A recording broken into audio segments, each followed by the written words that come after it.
Now, ground rescue continues to be impossible as landslide and road cave-ins prevent forward movement in Uttarakhand.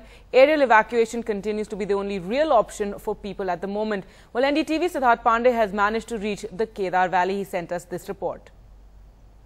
The road to Kedarnath is not going to be easy. We are still 70 kilometers from Kedarnath, and just in a kilometer-long stretch, this is what we've encountered.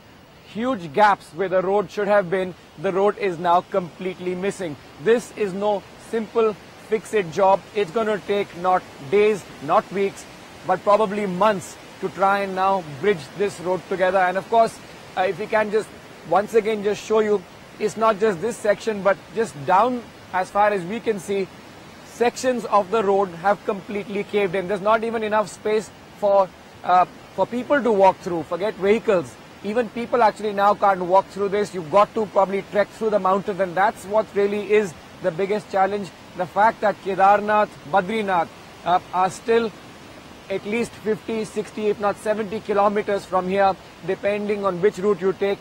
And that's something that the military is worried about.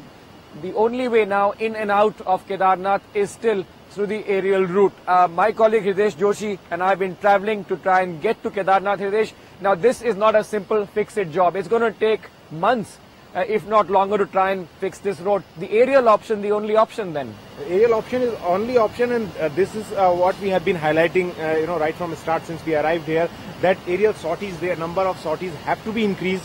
More forces, more resources have to be pumped in. And for the interesting thing, I will just explain this thing. This is Mandakini river, which comes from Kedarnath. People who do not understand this part of country. And this Mandakini meets at Rudraprayag, which is the confluence. At the confluence. And there it becomes Alaknanda. Alaknanda, which comes from Badrinath. And that Alaknanda, which meets at Devprayag, which is called Bhagirathi.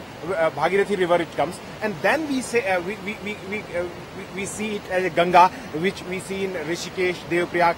But the question you asked is, it's going to take a long time, and in fact, I mean, what you were talking about is the force of the river, the fact that it's flowing at such a pace. When there's rain up in the mountains, all of that water comes down into this. You can't even build a retaining wall. It's not going to be easy because the river is now cutting. And we can just pan on the right and show you that even in the section that's gone away, you can see a small waterfall of sorts. That's water that's just trickling down. It's bringing down more mud. And when it rains now, the ground's already exposed. There is no green cover.